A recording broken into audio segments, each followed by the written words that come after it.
Welcome back to the War Room. We're going to get Steve Cortes dialed in here in a second. We had a beautiful Skype shot. I mean, looked better than CNBC or MSNBC or CNN with Steve Cortes. But I don't know if we can get the volume to work, so we may have to have Steve call in. But Raheem, you've got some news on our newsletter? Well, I just want to make sure this audience is ever increasing, and I want to make sure that everyone's plugged into all the different things that we do for you guys out there. And one of those things is the daily newsletter. It's not spam. It's the latest things that you need to know. 5 to 10 top headlines put together by our War Room team, as well as links to the latest episodes. You can get that at warroom.org/newsletter. warroom.org/newsletter.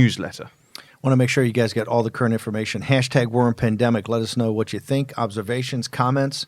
Also, we want to know any news that we're missing, the links you guys are sending. I want to go ahead. We got to tee up Steve with Kevin Hassett. Okay, fine. But before we get that, one more thing is that I thought this was great. Somebody reached out to me and put in touch a CEO of a $10 billion company in revenues. And he wanted just to call and chat and say, hey, I listen to every episode. He says, I want to tell you, I think it's the best thing I've seen on the pandemic because you're the only guys that talk about the economic crisis, the financial crisis, you throw the geopolitics in there. And he is not a right winger. And he says, no offense, we know you're Trump guys, but you don't do it. You're not offensive to most of the time. And so, listen, that's the kind of look, we always love the negative feedback and the positive feedback about Jack from Jack's the cult of Jack. And we want your observations every day, things we're not hitting, things we should be doing better, things we ought to be driving into. There's so much going on where we do try to cover all, but I thought that was fantastic. And one of the things he said, this is a guy that's a pretty prominent guy in the tech space, said that you don't dumb this down. He says, I can watch it every day, and I've sent it out to, he's all in all these Twitter groups and everything like that. And he says, particularly when you think your audience traditional, what they think is the deplorables. And I said, hey, we never try to lower the bar. We always try to raise the bar, but you find out the audience is just as savvy and smart, and they're getting their own information. I mean, the fact checks we've had from the deplorables have been fantastic. So just keep it going. We want to build this audience and build the community. Hashtag War Room Pandemic. Also go at War Room 2020, at War Room Pandemic, the whole 9 yards. Want to make sure you're engaged, your voice is being heard. Let's tee up Steve Cortes with. And here's the thing I admire about Hassett. He's not shy about going and telling you, giving you both barrels right between the eyes. He's straightforward. He's not happy talk. He's out there saying, "Hey, here's the math." But he's smiling when he says it. When I say smiling, not like in a happy mood, but he's just such a upbeat, nice guy. Guy. Like it's he kind of he reminds me of. He's like a mega version of Ned Flanders. Right? Yeah. But I'm saying that as a positive. That's I'm not a positive. saying, Hidely Ho neighbor. Hidely Ho neighbor are going to hit 19% unemployment. Here he is. But as far as the economic damage that we have seen to this country, is the worst behind us? I think that what's going to happen, at least because the data come out in the rearview mirror, is that we're going to be looking at some more bad news before things start to turn. And so you mentioned the initial claims data that came out today that have accumulated to 30 million unemployed folks. Well, what's going to happen is that data is going to get turned into the jobs report, which comes out a week from Friday. And that jobs report is going to report an unemployment rate that, my guess is it's going to be something like 19%. Which would be the biggest unemployment rate we've had since before the Second World War. And so that because we've turned the economy off, there's going to be this quarter, the second quarter especially, where we see unprecedentedly negative news. I want to bring in now Steve Cortes. People know him as being on Fox and CNN, and along with it was Jason Miller, Steve Cortes, and Jim Schultz that were kind of the go-to guys for a number of years during the whole early time of CNN, just pounding away every day at President Trump. They were the surrogates or the kind of the voice of reason there. But he's also a very sophisticated guy from Chicago who's made his living in capital markets, currency markets, et cetera. So he really knows the economy. Steve, thanks for joining us. By the way, you got a great hit show out there in Chicago, and I know your voice is really getting out there and being heard with the Trump folks. But it's really on the finance side. I've always kind of leaned on you because you really know what's going on. You have always said to me this dichotomy between the capital markets doing well because of what the Fed's done and the unemployment. Where we stand today, because we're finishing, correct me if I'm wrong, unless we have a huge sell-off today, the best stock market in 30 years in the last 30 days, the month of April, versus now not just 30 million, but what has it saying, hey, there's more bad news in front of us, and on May 8th, when the jobs report comes out, we'll be at Great Depression type numbers for employment. So where do we stand? Right. Steve, the chasm, unfortunately, is widening right now between financial markets, at least the stock market, and the Main Street reality that Americans are living with. And the reason I say that that's unfortunate is because, look, we want both to do well, of course. We want rising stocks. But more importantly, I think particularly for those of us in the America First movement, we want rising wages. It's something that we had to the nines as recently as weeks ago. But sentimentality about the past is not going to help us in the present situation. So I think you're exactly correct. The Federal Reserve, by pumping so much liquidity in the system, they threw literally the monetary version of the kitchen sink at financial markets. They have successfully lifted financial assets, and we've seen just a mammoth rally of over 30% in the Dow Jones Industrial Average just over the last several weeks. Now, look, that's good news for the country, but again, it doesn't necessarily help Main Street, at least not in an immediate way. What I'm most worried about, Steve, is the demand destruction that has gone on in this country. And what I mean by that is, even once we reopen, and states, thankfully, are starting to do so, I think most of them very carefully, very methodically, some of them very quickly because they can. And I like this federalist approach, by the way. I really think this makes sense. Different parts of the country can operate in very different ways. Georgia's taken a totally different approach than my home state of Illinois, which is still in very restrictive lockdown. But wherever the reopenings are happening, here's my main point. The demand destruction is difficult to fight, and we need to be really aggressive, and we need to think big and boldly about how we can resurrect demand at the consumer level, because the Fed can't do that.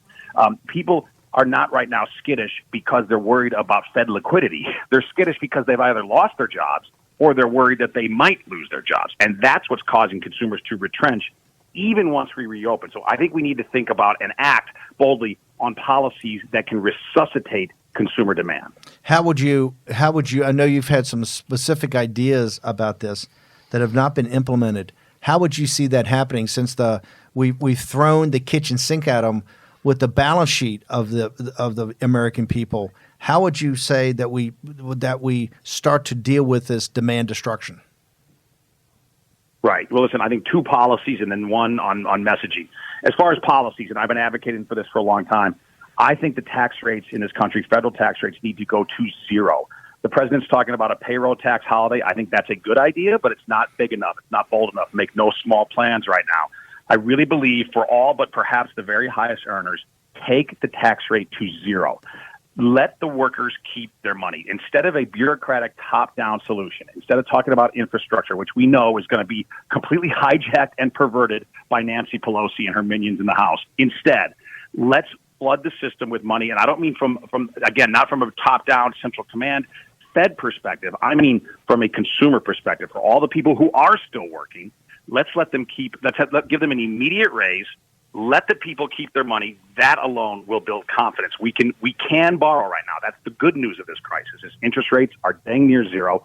The United States can borrow for practically free to do this. This is the time we should be taking on debt. The second thing, Steve, on the policy front, which I think is really important, a lot of people on unemployment right now, let's just be honest about this, they're doing better on unemployment or about the same than they would be if they were working. That's a big problem. We're incentivizing them to take the summer off. Now, most Americans don't want to do that. We are doers and dreamers in this country, but still, let's make the financial incentives tilt toward work. I think the way we do that is say, if you're getting these unemployment benefits and you go back to your job, you can double dip for some period of time. You can continue to get the unemployment benefits, but we want you back at work. You can also get that paycheck. I think that would be a great incentive. So those are the two policy prescriptions. And then on the messaging side, I think this is critical too. The mood of the country is sour right now. It just is. And by the way, it's nobody's fault except for the CCP. It's no American's fault. It's not Democrats, not Republicans, certainly not President Trump. But we have to deal with the situation as it is. And I think it's incumbent upon the president and a lot of us to really work on messaging that, we had the best economy for American workers, particularly for middle-class earners, the best economy probably in American history as recently as weeks ago. We know this is doable. We know we can do it again. I think we really need to focus and message on that. I hope that the president can very soon get out physically into the country and get this message out to the American people. I think if we enact those policies and we consistently message on hope and recovery and growth and optimism, then I think we've got a chance at getting back to where we were as soon as possible. On this unlocking, and jump in here, guys, but on this unlocking, this whole issue about liability and about the tort lawyers, but about this whole thing of taking your temperature when you walk in. One of the CEOs said the other day, it's going to be fine. We're just going to have people sign releases. You had Mitch McConnell then come up and say, we might have to have some sort of federal guarantee on the side. How do we unlock and really get to your thing of stopping demand destruction? How do you even start to go back there if that's a question? Right. No, and listen, this is one of the most nettlesome issues out there because if there's any group of people who can stop an American Renaissance and would gladly do so, it's trial lawyers, who I think as a group are some of the most evil people, quite frankly, in America. And they smell blood right now, clearly, in this crisis. So it's not going to be easy to deter them. But here's my main point. Most of those lawsuits are not related to federal laws. Most of it is state laws. Federal law is important as well, too, but most of it is state laws. And here, again, is where I think federalism will work well. In my home state of Illinois, I'm not confident that there will be any sensible proposals to limit liability related to the current virus. But in states like Texas and Tennessee and Georgia, I think that because they have legislators that are pro-free enterprise and generally Republican, I think there is a chance that they can quickly get legislation through that will give people the confidence. But again, speed's of the essence here. This is not something that can wait, in my view, until the fall to deal with. So I agree, though, that if you were to tell me, give me the negative, give me the con argument of why this can't happen, unfortunately, liability, insurance companies, trial lawyers, those are massive hurdles for us to get over in this recovery. I want to go back to some of your proposals. The president, when he's talking about this $2 trillion infrastructure program, which even if it could get passed, the first spending on that would not be till next year. You're giving specific examples of things that can happen now. Talk about a fourth package. Well, do you believe there'll be a fourth package, and what types of things have to be in there to get us to the other side of this chasm? Right. Listen, I just worry, as you said, that infrastructure, while it may be a laudable policy goal for the country, I believe it's too slow given the scenario we're in right now. I mean, and look, I'm not trying to be a Chicken Little, but we have to be honest about the situation we're in. We are in the middle of an economic inferno. And again, it's nobody's fault. There were no mistakes made by policymakers, by Americans, at all. This is the CCP virus. We didn't want it. We didn't invite it. But regardless, here's the place we're in right now with tens of millions of Americans out of work. I don't believe that infrastructure is quick enough, number one. Number two, as I mentioned previously, I believe that infrastructure will be hijacked by the Democrats, and it will become a massive mess of pork and chicanery. And given that, I think the quick way to do this, and the way to do this with a diffusion of power that's consistent with our conservative principles, consistent with the America First movement, is to say let tens of millions of American workers get an immediate pay rise. The minute we suspend taxes, they get a pay rise, and let's let them keep it for some period of time. I would argue for at least the rest of the year. To me, I think that will engender a level of confidence and spending that would far outweigh anything we do with a package number 4. Hey, Steve, the team's got some questions. Can we ask you to stay over for we got a couple-minute commercial break, and you come back for a few minutes? I know you're incredibly busy, but the team's got some questions they want to ask you. You bet. Okay, hang on. Steve Cortes has agreed to. He's going to stay over, incredibly busy, but this is what you see about Steve Cortes. Not only has he been one of the great voices and policy guys for the Trump revolution, he's one of the smartest guys, practical when it comes to talking about the intersection of Wall Street and Main Street. We'll return in just a second with the entire team and Steve Cortes to talk about the economic inferno when we return on War Room Pandemic.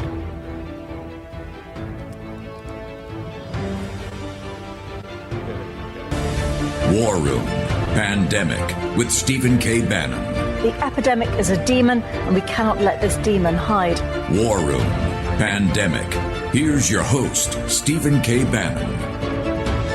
Welcome back. Our guest is Steve Cortes. Guys, jump in here. I got one question from Steve. Steve, you said that the mood of the country is sour right now, and you can see this with the 30 million unemployment. It's kind of hit everybody just like a bat upside the head, no pun intended, with this coming. How do you think that mood gets if we don't somehow come up with these practical solutions to take care of the demand destruction?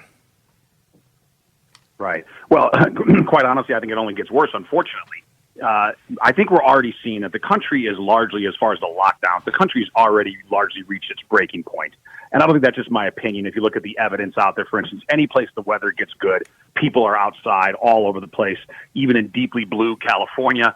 We saw the beaches were absolutely packed. Any nice day here in my city of Chicago, people are everywhere. So I think the American people have acted really admirably under very, very tough conditions. Again, this is not consistent with our character. It's not who we are as an American culture to sit around and do nothing. That might work for Italy, might work for Spain, doesn't work for it. So I think it's absolutely critical that we open up for a lot of reasons, but one of them being that if we don't, I think we're honestly asking for some bad consequences. So again, though, here's the great news. Two things. At the federal level, we have the right man in office, the right man in the Oval Office. We have an entrepreneur-in-chief, a businessman president who knows the right policies from the federal level to lead us to this kind of resurgence. And then when we look to the state levels where all of the actual on-the-ground policies take place, and again, I salute this move toward federalism. It's something America's moved away from for a century, and we're seeing a reassertion now. And I think in the states that are more forward-looking and that have, real plans to reopen in a methodical and safe way, but also a quick way, there's an impetus here to get going. I think we're going to see those states flourish, and I think we're going to see states going the other way, like my state of Illinois, really flounder. One other policy thing I would add quickly is reopening schools. I talked this morning to a gentleman I know who's part of the Trump movement, owns a massive staffing firm. He says he's starting, thankfully, to get a lot of orders for new hires. And then when he talks to the applicants, the people who can fill these positions, what he's hearing time and again is they can't take it. They're turning down the job offer. Why? Because they have children at home, and they can't leave them alone at home. So for now, they're staying on unemployment. So opening schools, in my view, is a very low-risk health proposition because we know these children are overwhelmingly not vulnerable to the virus. And if we open schools, it's not just a good thing for the children to do, by the way, but it's also part of restarting the economic engine of America. I think that's something that in most parts of the country we can do immediately in terms of opening schools. Even Gavin Newsom in California, by the way, is talking about this, somebody who's certainly been very far on the lockdown side of things in most arguments. He's already talking about reopening schools. I think that's a great idea. Also, perhaps extending the school year in some of these places, well into June, maybe even to July. A lot of the school kids out there would hate me for saying that, but it's probably a good thing for them and for the economy. Steve, I want to go into a Reuters report that came out this morning that on April 2nd, when President Trump was talking to MBS, the Saudi Crown Prince, that he said that unless OPEC started cutting oil production, that legislation would be passed on Capitol Hill to withdraw troops from Saudi Arabia. Where do you think the whole energy market goes after we start opening? Obviously, President Trump said in one of the press briefings, the number one thing I can do is get the economy going so the consumption and demand starts moving again. But where do you think the energy sector has to go, and what would you be advising President Trump that he need do as far as a longer-term strategy? Right. Well, listen, I hope that report is correct because I think that the president, and I'm confident the president will take an extremely tough line with the Saudis. I think the Saudis, unfortunately, in this situation, smell blood, and they tried to exploit a crisis. They think that the United States, at least as far as our shale production, our energy sector is weak, and that this is a time that they could stick the knife in and try to twist it. It's a really reprehensible act by a country, a kingdom that is supposedly an ally of ours. Let's just be very honest. The Saudi royal family is only in power because of the American military, and that's been true for decades, and it will be true into the future. So I hope they don't play with that fire very much longer. But it seems clear to me that they and others are trying desperately to harm the American fracking industry. And here's what's so critical, I think, Jason. When you look backward, if the 2008 and 2009 credit crisis, energy really led us out of those doldrums. Energy was the one sector of the American economy, thank goodness, because of fracking that was just on fire. And it was slow growth overall during the whole tepid Obama recovery years. But the real bright spot, the oasis of acceleration during that whole time was energy. So it worries me that right now energy is really challenged. We've seen crude oil prices, and the front month contracts are a little different because there's all kinds of storage issues, so you're just seeing wild gyrations there. But if we look out a few months at futures, for instance, for the end of the year, they've still been cut in half in terms of price. And a lot of listeners might think, wait a second, I like cheap oil because I like filling my car for less. And I understand that, and there is some benefit to slightly lower oil prices, but not cut in half. In a matter of 4 months. Why? Because America is now such a massive energy producer. We are Saudi America. And I think going forward, I'm very confident that the president, as he takes a tough line with any country in the world that threatens the interest of the United States, particularly China, but other ones. If he needs to be tough with Saudi Arabia, and it sounds like, if reports are correct, he is being very tough on Saudi Arabia, he'll do so. But my main point is we critically need energy to be a leader of the recovery in this country. And to do that, we need crude prices to rise from here, not to spike, not to go up massively higher, but my policy proposal, too, other than the way he negotiates privately with the Kingdom of Saudi Arabia. My policy proposal also is I think tariffs make sense right now. Tariffs on foreign oil, we don't import that much anyway, but let's go ahead and show these other countries we don't need you economically as far as your energy sources any longer. And if you want to play these games, we're going to put a tariff on you, and effectively embargo your crude from coming in. It's sort of the opposite, right, of what we saw in the 1970s Hey, Steve, when they put on the embargo and wouldn't let crude come here. Steve, this is Jack Maxey. I want to comment on two things. First, your children going back to school, I think, is brilliant. I think it should have never stopped. There's now a lot of studies coming out that claim that they have no evidence that children pass this on to adults, but they pass it on to each other very easily. That would, create a little bit more of a buffer for the fall. Number two, that is Jack herd immunity Maxey. Well, it's going to happen I either know, way. I know. Flattening the curve just extends out the infections. Anyway, Steve, I wanted to tell you, I think that why don't we just bring our troops home? I mean, why should we continue to protect Saudi and these potentates of the Middle East when that oil's going to communist China? I want to throw in one comment on Jack, a detail. In that Reuters report, correct me if I'm wrong, Jason Miller, it actually says, Cortes, that the president was so blunt about this to the king that the king cleared. Is this the report that the king cleared the king cleared the room? He didn't want the other people. He didn't want other to people to hear it because the president was very blunt about this very topic of that American troops and this American defense shield we've put around there. So you were right. You were the first guy that said this. The very first second it happened, Cortes called me and said, "MBS just went gangster on us, right? It's unacceptable. We can't tolerate it." And then the president, turns out now on the 2nd of April, did the same thing. But should that be on the table to pull them all back out of Saudi Arabia and let the kingdom have their deal with the Chinese? Steve, in my opinion, absolutely. Look, again, the Kingdom of Saudi Arabia, the royal family exists and rules by the implicit permission of the United States military. That has been true for decades. It is true today. So, again, if they want to go gangster, and I don't think it serves their interest long term, it certainly doesn't serve our interest, but if they want to go gangster, we don't have much of a choice, do we? But, again, we have the right commander-in-chief to handle this kind of situation, someone who can stare across the table and who can get on the phone and tell the king exactly the response of America. And I think, look, the America First movement has always been about international restraint anyway, right? We nation building. We don't believe in endless wars. We have taken a very realistic and restrained view of the world. Donald Trump has been magnificent on that point, particularly compared to both of his predecessors, Bush and Obama. So our default position always, anyway, is to be restrained when it comes to international intervention. And if the allies, supposed allies, I say that in quotes, that we're defending, are undermining our interests at home, then the situation becomes, to me, all the more clear. I have no doubt that President Trump is going to reach the right conclusions there. Steve, we got time for about a minute. One last question. The first one they asked me on CNBC today. Tomorrow's kickoff on May 1st of the start of the real openings of the country by these governors and this new federalism. On the 31st of May, where do you think we'll be? Listen, I think things are going to be demonstrably better in those states. I think things will be demonstrably worse in the lockdown states, unfortunately, right, for the people like me who live in lockdown states. But that's my view, is that we're going to see federalism is going to work, and the divergence is going to become very, very obvious, what's working and what's not. Steve, one other question. You talked about the NFL draft in your tweet, teasing that you were going to be coming on here. Even though you did not get drafted, the Bears did draft another tight end. So the Bears now have 10 tight ends on their roster. And nobody can throw. Right, exactly. And you have Mitchell Trubisky and Nick Foles at quarterback. Who's going to actually throw it to these 10 tight ends? No, look, first of all, we have 10 tight ends, but we have one good one, okay? And that is this new kid, Komet. It's a fantastic story. He's out of Notre Dame. He's a Chicago boy, St. Viator High School in the Western Burbs.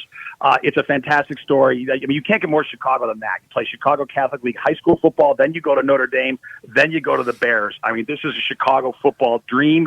But aside from that, just the biography part of it, he's a heck of an athlete, and I think you're going to see Nick Foles to Kmet a whole lot this season. And again, 10 tight ends doesn't mean anything if 8 of them can't play, and that's the reality right now. Are we going They're going to be gone. In 10 seconds? Are we going to be playing football? Are we going to be playing football at Soldier Field in the fall? Yes. We will be playing football. We have to be playing football.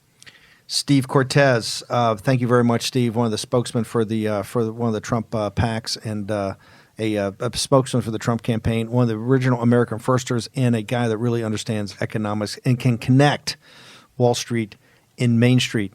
I love it when you guys talk about basketball. I know, exactly, real football. Okay, hashtag War Room Pandemic. You guys are lighting us up this morning. This is fantastic. At War Room 2020, at War Room Pandemic. Want to make sure we get your voice into this. Short commercial break. Return with a wrap-up in a moment.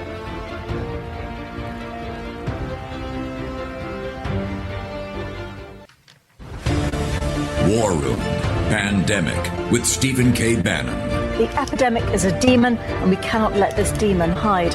War Room Pandemic. Here's your host, Stephen K. Bannon. Welcome back to the War Room Pandemic. Okay, I want to go to Jason, to you first.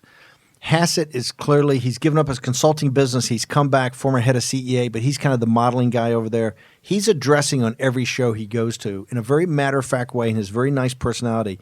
He's dropping bombs. I mean, he's the guy talking about, hey, we're at 30 million unemployment. We're at Great Depression type levels when the May 8th report comes out.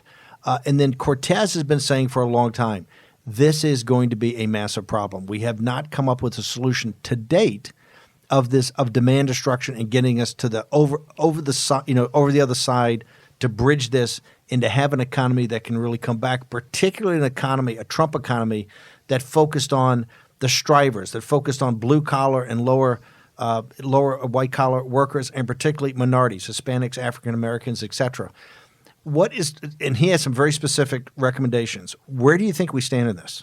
Yeah, look, I think what Kevin Hassett and the White House are doing right now is very smart, and that is they know that additional bad news is coming. I think a lot of Trump allies see that, hey, we're starting to open up. Now it's going to be on the recovery. The polls are at the worst place now, but we know that those are artificially lowered because you're in the middle of a global pandemic.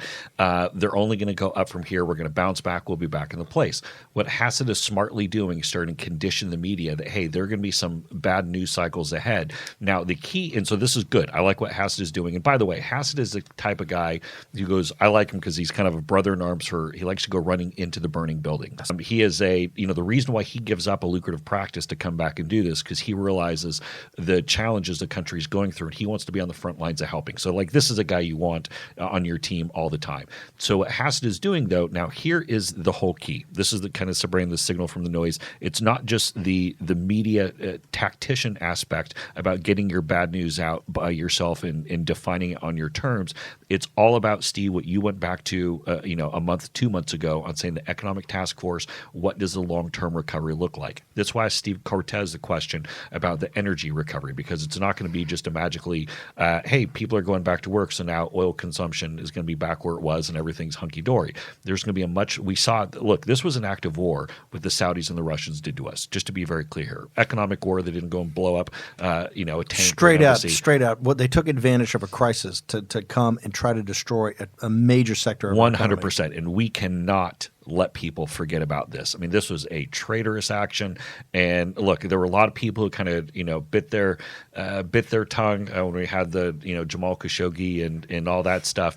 But this is something they're going after. As terrible as that was, this is going after the entire United States here. We can't go and give them a pass. As far as messaging for the audience, give them some inside baseball. Was that leak to Reuters the White House administration saying, hey, we want to raise the level of we were on this early. A month ago, we were clearing the room in the throne room because the President of the United States was bracing up the King of Saudi Arabia to say, hey, look, This is not acceptable. Yeah, and the one thing that I think, look, here's the thing with President Trump. He always keeps the conversations with the foreign leaders close to the vest. He doesn't like to go, and for as much as he might go out there and He doesn't like the readouts. He doesn't like the readouts. He doesn't like to he loves to go and do the love taps with, say, some of the reporters and to joust with them. He keeps the conversations with foreign leaders very private.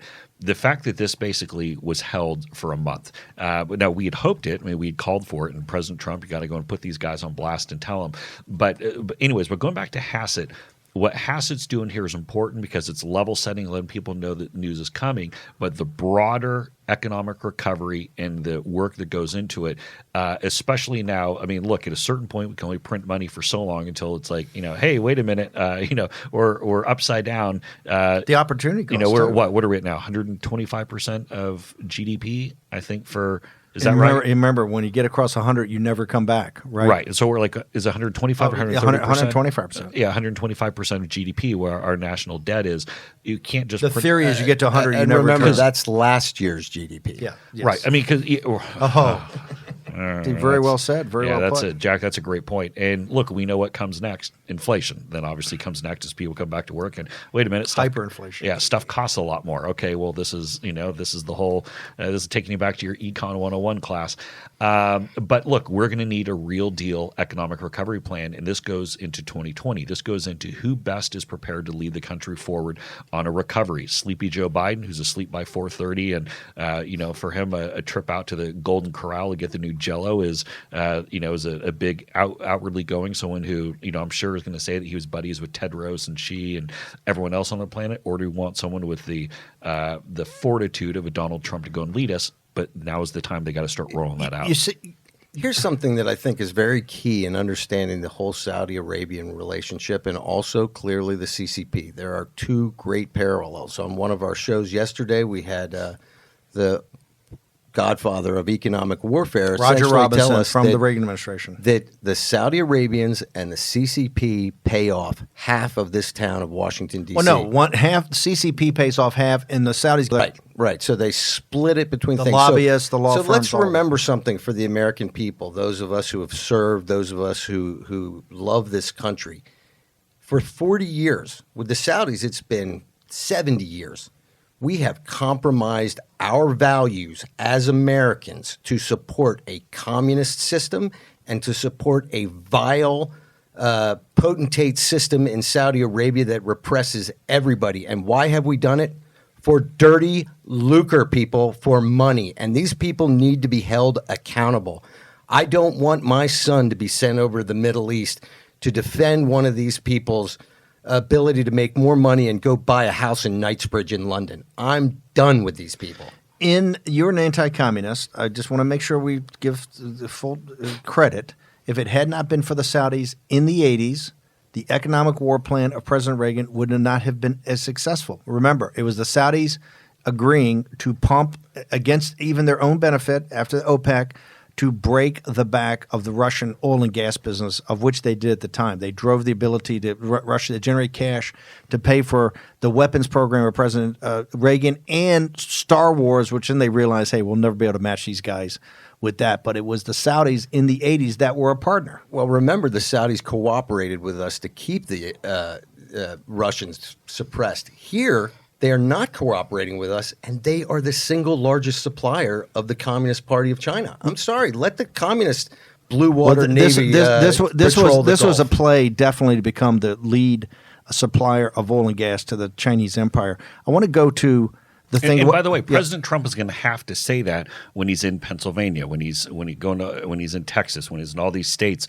where the energy sector. Do you believe this puts Texas in play? The loss of these jobs in the fracking in the Permian Basin. No, I mean look, Texas is going to be fine, but the demographics have been shifting there. It's becoming obviously much more. But are we going to have to spend time, money? Is Texas going to be a fight, or is it going to be a layup?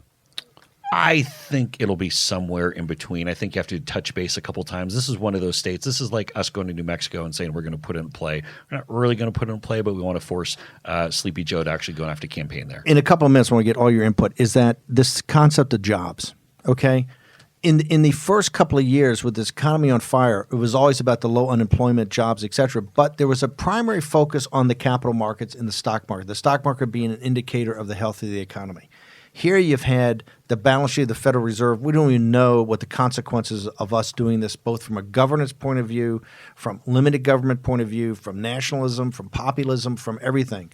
But we do know today, as an objective fact, we have 30 million Americans out of work. Should the focus at the White House, leaving the politics aside, but to pull the country together, it's got to be a maniacal focus on jobs, jobs, jobs to get people back to work, because you're seeing, and it's very unfocused, this phase 4, whether it even be a phase 4, it's kind of very unfocused of even what they're talking about. There's kind of these nebulous ideas out there. Nothing as bold as Cortes's, in which we've said from day one, just don't collect taxes this year, right? You got to put cash in people's hands. I know, Jack, you're not a big fan of the double dip on the unemployment, but the unemployment is going to run out after a while. How does the White House today, in a bipartisan way, focus on getting 30 million people back to work? Well, I mean, it all goes back to the confidence in people having to go out there. And that's why I said where I keep urging. The confidence in the public health safety part of it. Yeah, the confidence in that. Because if, look. Well, according to Jack Maxey, everybody's an Ubermensch, so that's not going to make a difference. No, listen, here's what I think. The most important thing to getting this country back online, I always say this, is infectious. So is cowardice. We've got to cure the cowardice that seems to be leading this country right now on the street.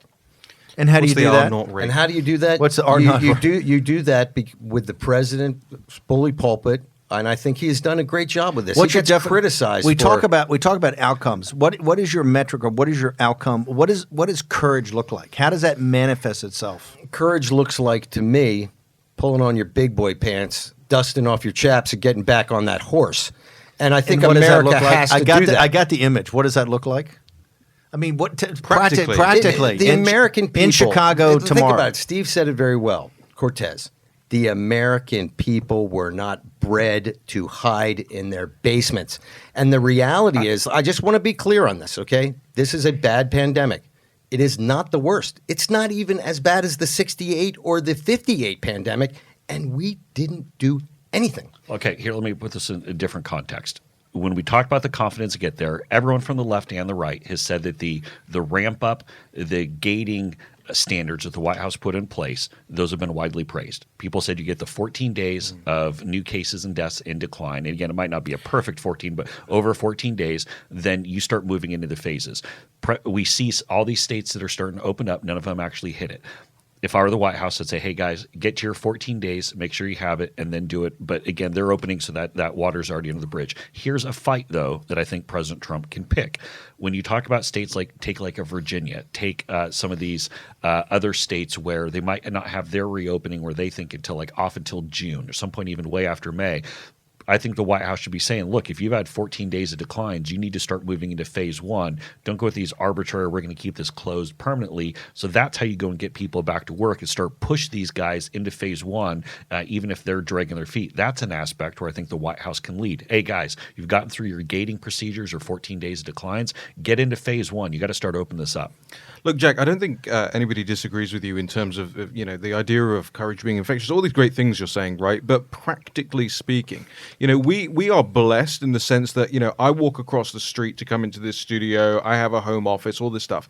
But for ordinary people out there, all across the country, have different things that they have to take into consideration. They have to consider their kids, they have to consider getting on the subway, they have to consider whether they're lining up at the coffee shop on the corner, how often they're going to the grocery store. So people are looking for practical answers to what's going to be acceptable for them and what's not, as far as their own courage is concerned.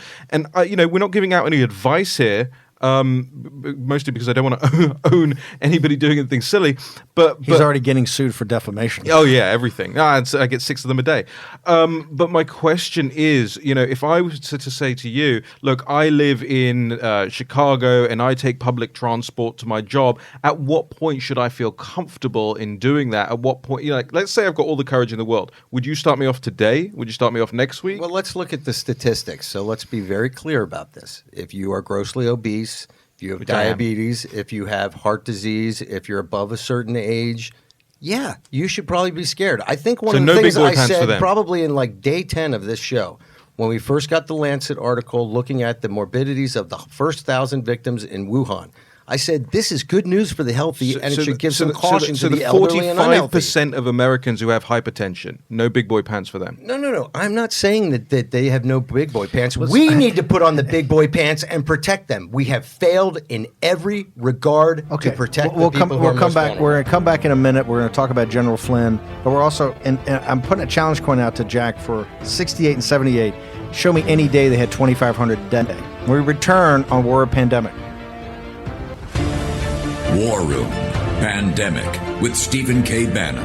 The epidemic is a demon, and we cannot let this demon hide. War Room Pandemic. Here's your host, Stephen K. Bannon. So we've had a spirited discussion during the break, and I guess you caught some of that spirited discussion. I don't want to rush this. I want to do it properly so that we can. I don't want Jack to be known as a denier here, and I don't want Raheem sued again for defamation. So we'll do this tomorrow, but we'll look at all these past pandemics and get in here. A couple of things we've got to get in. Jack, first off, this story coming out of New York is almost – there's certain stories. The VA hospital in Massachusetts, the home for the elderly in Richmond and up in New Jersey. Now, talk to us briefly about what's going on with this the funeral home in Brooklyn. Well, what's quite sad, there was a funeral home in Brooklyn, and some of the neighbors were complaining about the scent, which is quite sad as well. And they found several U-Haul trucks parked out in front of this overwhelmed funeral home that had up to 100 corpses in it, obviously not in a good state. This is a tragedy. We can't say anything other than it, but it also shows you a little bit just how chaotic things have gotten in New York just in terms of a leadership position. I think the doctors and the nurses and all the first responders are doing their job, but somebody at the mayor's office has to take charge of what's going on there. I mean, you know, he's up there like waving his hands around in fear every day, but so why somehow is he down these there were in sent Brooklyn getting these were sent from the hospitals in U-Haul vans, it looks like, to obviously somehow certification of death sent to the funeral home, and there were 8 vans parked outside, and neighbors started to complain or passersby started complaining. Yeah. That's how they found it. Yeah, that's right. It's just it's super sad, and it just shows you the sort of tragedy of this whole thing that we're suffering under. Right It's now. sad and tragic, but it's also. I mean, I don't know where this story's going to go. It says that the funeral home was cited for failing to control the odors. But what else? I mean, what are you getting with the odors? Like this is a health problem to store these things not in a refrigerated truck. Well, apparently they were loading ice into these things, which probably means the water was draining out into the street. One thing I will say that I asked some epidemiologists about, apparently the corpses are not infectious. Yeah. The body breaks down and creates an acidic environment inside of it, which kills the virus. So very I didn't even quickly. mean about the virus. I just mean in general, a dead body is not a good thing to I be thought sniffing. I thought the cremation in Wuhan was because they thought that time it might be. That's why everybody didn't have a chance of even being buried. You had to be cremated. Now they've ascertained that the bodies are not. Well, Hatfield tells me that after about 4 hours, that virus in your body will be dead just because of the chemical breakdown inside your cellular tissue. Speaking of Wuhan and labs, let's go to DNI. Good segue. The Associated Press is flashing this last hour. Coronavirus not man-made, still studying lab theory, according to U.S. intelligence. The Office of the Director of National Intelligence, which is, they say, the clearinghouse for the web of U.S. spy agencies, saying the, quote, the intelligence community concurs with the wide scientific consensus that the COVID-19 virus was not man-made or genetically modified. The intelligence community will continue to rigorously examine the emerging information and intelligence to determine whether the outbreak began through contact with infected animals or if it was the result of an accident at a laboratory in Wuhan. So that tells us the state of play of that. Clearly, why? So, Jason, why did they put that out? Why did Rick Grinnell and these guys put it out? Do we know? Can I just? Yeah, go ahead. Just in addition to that, we've seen also the New York Times in the last couple of hours have this story up. Headline.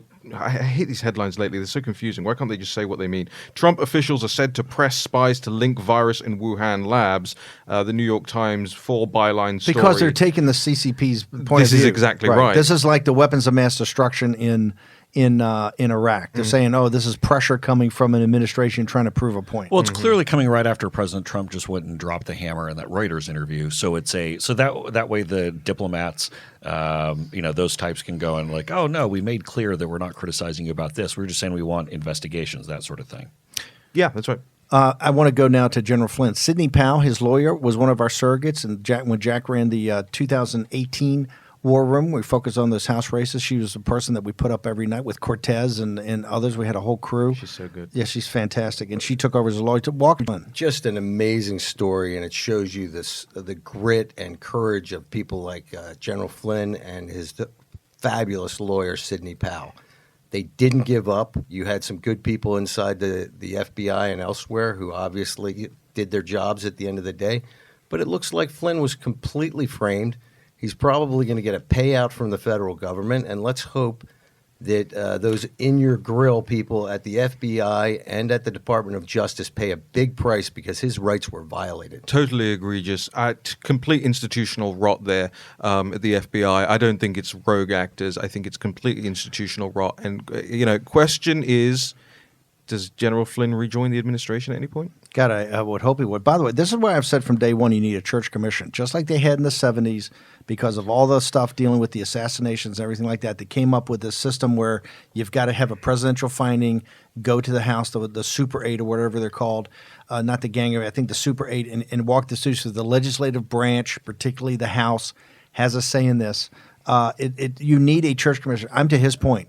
This is institutional rot. There's something wrong over there at the CIA and the FBI that needs to be investigated in a bipartisan way. And all of this is in Sidney Powell's book, License to Lie. I recommend everybody read it. What to get that up on the site. Because guess what? If you're not a guy like General Flynn and you don't have a fabulous lawyer like Sidney Powell, you're going down. I might duly note, it was in the 70s, the place like the New York Times, the Washington Post, and quite frankly, the liberal ACLU and the free speech guys on the left drove the entire investigations of the FBI. Today, MSNBC is the biggest defenders of this system. It's absolutely it's like you're down the rabbit hole. You can't understand why people that want freedom of speech want to make sure that you don't have an overpowering police state, right, and a surveillance state are not all over this. Well, they're going to be in trouble too because remember all the leaks that were coming out of the FBI were going to places like the New York Times and the Washington Post. I want to go something real important. We only have a minute left, but when we talk about that 14-day decline, and this is what everything's built on. So the gateway. The gateway. So I went through over the last couple of minutes, I literally went through all 50 states. These things are really gnarly to track. And so the way that they're jumping up and down, and they might go kind of down for a week, up for a week, and they have massive fluctuations. But look, there are a number of states which and again, these are based on new cases, Alabama, Alaska, Florida, Hawaii, Idaho, Louisiana, Maine, Montana, Pennsylvania, South Dakota, Texas, Vermont, Washington, West Virginia. And even recently, we're starting to see the downturn in New Jersey and New York. By all accounts, these states should be moving toward their openings. But I got to say here real quick, going up, Arizona, Illinois, Indiana, Iowa, Maryland, Minnesota, Mississippi, Nebraska, North Carolina, Virginia, Wisconsin all seem like they're trending up. And so there are a number of states that we have not heard talked about opening that should be. Some other ones we don't hear as hot spots that look like they're moving in the wrong direction. We got a ways to go. Special at 5 o'clock, coming in the President Danger China. See you back here tomorrow at 10 a.m.